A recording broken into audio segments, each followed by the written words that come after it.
Now when they drew near Jerusalem to Bethphage and Bethany at the Mount of Olives, he sent 2 of his disciples, and he said to them, "Go into the village opposite you, and as soon as you have entered, you will find a colt tied on which no one has sat. Loose it and bring it. And if anyone says to you, 'Why are you doing this?' say, 'The Lord has need of it,' and immediately he will send it here." So they went their way and found the colt tied by the door outside on the street, and they loosed it. But some of those who stood there said to them, "What are you doing, loosing the colt?" And they spoke to them just as Jesus had commanded. So they let them go. Then they brought the colt to Jesus and threw clothes on it, and he sat on it. And many spread their clothes on the road, and others cut down leafy branches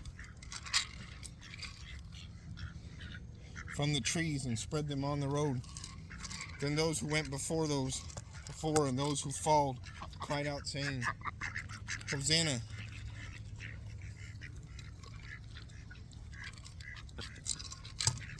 Hosanna! Blessed is he who comes in the name of the Lord.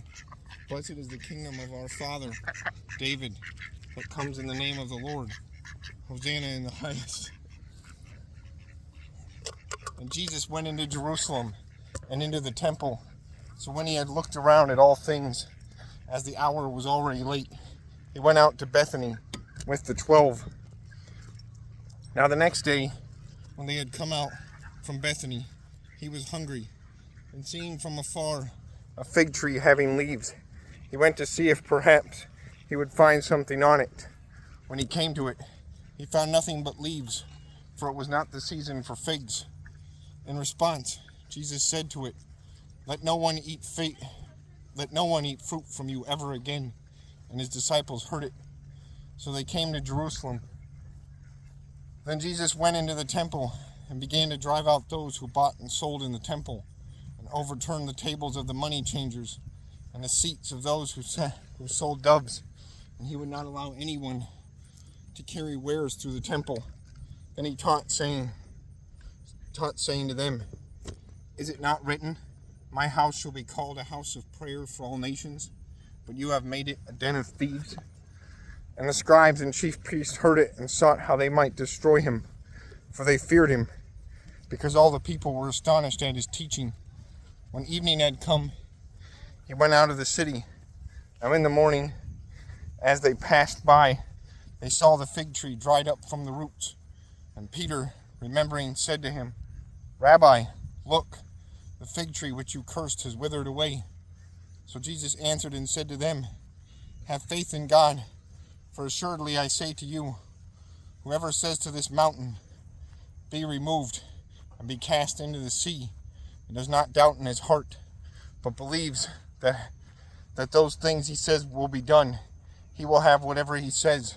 Therefore I say to you, whatever things you ask when you pray, believe that you will receive them, and you will have them.